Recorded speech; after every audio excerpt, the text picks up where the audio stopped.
ಯೇಸು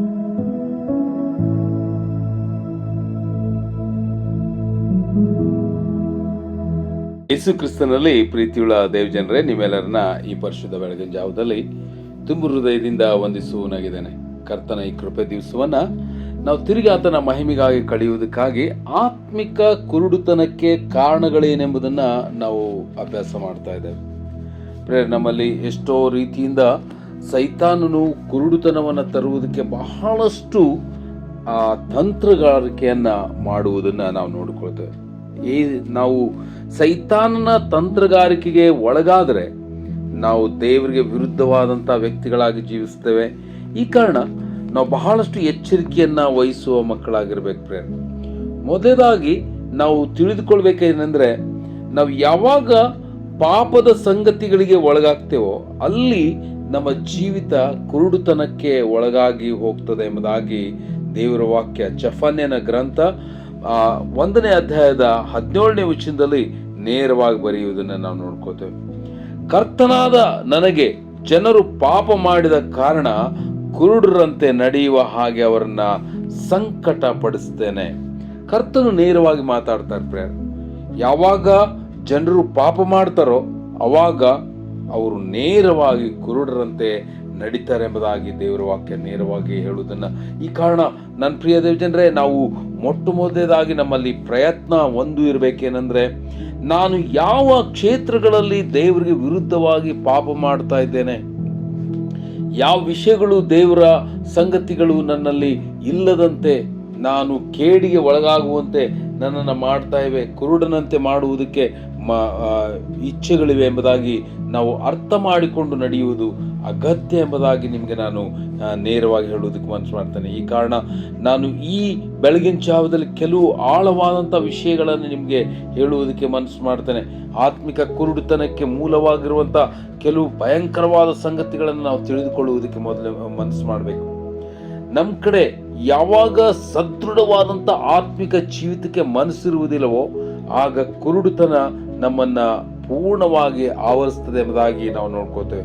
2 ಪೇತ್ರ 1ನೇ ಅಧ್ಯಾಯದ 5ನೇ ವಚನದಿಂದ ನಾವು ಲಕ್ಷ್ಯ ಕೊಟ್ಟು ಓದಿಕೊಳ್ಳೋಣ. ಈ ಕಾರಣದಿಂದಲೇ ನೀವು ಪೂರ್ಣಾಸಕ್ತಿಯುಳ್ಳವರಾಗಿ ನಿಮಗಿರುವ ನಂಬಿಕೆಗೆ ಸದ್ಗುಣವನ್ನು, ಸದ್ಗುಣಕ್ಕೆ ಜ್ಞಾನವನ್ನು, ಜ್ಞಾನಕ್ಕೆ ದಮೆಯನ್ನು, ದಮೆಗೆ ತಾಳ್ಮೆಯನ್ನು, ತಾಳ್ಮೆಗೆ ಭಕ್ತಿ ವೃದ್ಧಿಯನ್ನು, ಭಕ್ತಿಗೆ ಸಹೋದರ ಸ್ನೇಹವನ್ನು, ಸಹೋದರ ಸ್ನೇಹಕ್ಕೆ ಪ್ರೀತಿಯನ್ನ ಕೂಡಿಸ್ರಿ. ಇವು ನಿಮ್ಮಲ್ಲಿ ಹೆಚ್ಚುತ್ತಾ ಬಂದರೆ ನಮ್ಮ ಕರ್ತನಾದ ಯೇಸು ಕ್ರಿಸ್ತನ ಸಂಬಂಧವಾದ ಪರಿಜ್ಞಾನವನ್ನು ಹೊಂದುವ ವಿಷಯದಲ್ಲಿ ನಿಮ್ಮನ್ನ ಆಲಸ್ಯಗಾರರು, ನಿಷ್ಫಲರು ಆಗದಂತೆ ಮಾಡುತ್ತವೆ. ಇವುಗಳಿಲ್ಲದವನು ಕುರುಡನಾಗಿದ್ದಾನೆ, ಅವನು ದೂರದೃಷ್ಟಿ ಇಲ್ಲದವನಾಗಿದ್ದು ತನ್ನ ಹಿಂದನ ಪಾಪಗಳು ಪರಿಹಾರವಾಗಿ ತಾನು ಶುದ್ಧನಾದದ್ದನ್ನ ಮರೆತು ಬಿಟ್ಟಿದ್ದಾನೆ. ನೋಡ್ರಿ, ಇಲ್ಲಿ ನೇರವಾಗಿ ಕರ್ತನು ಮಾತನಾಡೋದನ್ನು ನಾವು ನೋಡ್ಕೊಳ್ತೇವೆ. ನಮ್ಮಲ್ಲಿ ಸಣ್ಣ ಸಣ್ಣ ಕ್ಷೇತ್ರಗಳಲ್ಲಿ ಪಾಪಕ್ಕೆ ಒಳಗಾದಾಗ ನಾವು ದೇವರಿಂದ ದೂರ ಹೋಗ್ತೇವೆ ಮತ್ತು ಕುರುಡತನ ನಮ್ಮನ್ನ ಆವರಿಸಿಕೊಳ್ಳುತ್ತದೆ. ದೇವರು ನಮಗೋಸ್ಕರ ಯೋಗ್ಯವಾದ ಇಟ್ಟಿರುವಂತ ಆ ಸಂಗತಿಯನ್ನ ಮರೆತು ನಾವು ದೇವರ ಪ್ರಭಾವಕ್ಕೆ ಎಲ್ಲಿಯೂ ಒಳಗಾಗುವುದಕ್ಕೆ ಅಸಾಧ್ಯ ಎಂಬುದಾಗಿ ದೇವರ ವಾಕ್ಯ ನೇರವಾಗಿ ಹೇಳುವುದನ್ನು ನಾವು ನೋಡ್ಕೊಂಡು, ಸೈತಾನನ ಮುಖ್ಯವಾದ ತಂತ್ರ ಅದು ನಾವು ದೇವರ ಪ್ರಭಾವದಲ್ಲಿ, ಆತನ ಸಮಕ್ಷಮದಲ್ಲಿ ಆತನಿಗೆ ಯೋಗ್ಯರಾಗಿ ನಡೆಯುವುದು ಆತನಿಗೆ ಎಂದಿಗೂ ಇಷ್ಟ ಇಲ್ಲ ಪ್ರಿಯರೇ. ಅದಕ್ಕಾಗಿ ನಾವು ತಿಳ್ಕೊಳ್ಬೇಕು, ದೇವರ ಪ್ರಭಾವಕ್ಕೆ ವಿರುದ್ಧವಾದಂಥ ಯಾವುದಾದ್ರೂ ಪಾಪಗಳು ನನ್ನ ಕಡೆ ಇವೆಯೋ, ನನ್ನಲ್ಲಿ ಕರ್ತನಿಗಾಗಿ ಸದೃಢವಾಗಿ ನಿಲ್ಲುವುದಕ್ಕೆ ಅಡ್ಡಿ ಇರುವಂಥ ಸಂಗತಿಗಳು ಯಾವಿವೆ ಎಂಬುದಾಗಿ ಪರೀಕ್ಷೆ ಮಾಡಿಕೊಂಡು ನಾವು ಜೀವಿಸುವುದು ಅಗತ್ಯವಾಗಿರುವಂಥದ್ದು ಎಂಬುದಾಗಿ ನಾನು ನಿಮಗೆ ಹೇಳುವುದಕ್ಕೆ ಮನಸ್ಸು ಮಾಡ್ತೇನೆ. 2ನೇದಾಗಿ, ನಮ್ಮಲ್ಲಿ ನಂಬಿಕೆ ಅದು ಕಡಿಮೆಯಾದಾಗ ನಮ್ಮಲ್ಲಿ ಕುರುಡುತನ ಅಲ್ಲ ನನ್ನ ಪ್ರಿಯರೇ, ನಮ್ಮಲ್ಲಿ ಆತ್ಮಿಕ ಸಾವು ಇರ್ತದೆ ಎಂಬುದಾಗಿ ಯಾಕೋಬನು ಬರೆದ ಪತ್ರಿಕೆ 2ನೇ ಅಧ್ಯಾಯದಲ್ಲಿ ಬಹಳಷ್ಟು ಸುಂದರವಾದ ರೀತಿಯಲ್ಲಿ ಅಲ್ಲಿ 14ನೇ ವಚನದಿಂದ 26 ವಚನಗಳವರೆಗೆ ನಮಗೆ ಅದನ್ನ ತೋರಿಸಿರುವುದನ್ನು ನಾವು ನೋಡ್ಕೋತೇವೆ. ಯಾವ ಆತ್ಮಿಕ ವ್ಯಕ್ತಿಯ ಜೀವಿತದಲ್ಲಿ ಅಲ್ಲಿ ನಂಬಿಕೆ ಕಡಿಮೆ ಆಗಿರ್ತದೋ ಅವನು ಜೀವವಿದ್ದು ಸತ್ತವನಂತಿರ್ತಾನೆ ಎಂಬುದಾಗಿ ನಮಗೆ 26ನೇ ವಚನ, 2ನೇ ಅಧ್ಯಾಯದ 26ನೇ ವಚನ.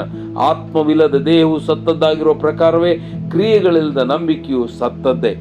ನೋಡ್ರಿ, ಆತ್ಮಿಕ ವ್ಯಕ್ತಿ ಅನ್ಕೊಂಡಿರ್ತೇವೆ, ಕುರುಡುತನ ಅಲ್ಲ, ಸತ್ತು ಹೋಗಿರ್ತಾರೆ ಎಂಬುದಾಗಿ ಬರೆಯಲ್ಪಟ್ಟಿದೆ. ಈ ಕಾರಣ ನಾವು ಬಹಳಷ್ಟು ಎಚ್ಚರಿಕೆಯನ್ನು ವಹಿಸಬೇಕು. ನಾವು ನಮ್ಮ ನಂಬಿಕೆಯಲ್ಲಿ ಹೇಗೆ ನಡೀತಾ ಇದ್ದೇವೆ, ಕರ್ತನಿಗೆ ಕೊಟ್ಟಿರುವಂಥ ಕೆಲವು ಟೈಮ್ ದೇವರ ಮಕ್ಕಳಲ್ಲಿ ದೆವ್ವದಂಥ ನಂಬಿಕೆ ಎಂಬುದಾಗಿ ಅಲ್ಲಿ 19ನೇ ವಚನದಲ್ಲಿ ನಾವು ನೋಡ್ಕೋತೇವೆ.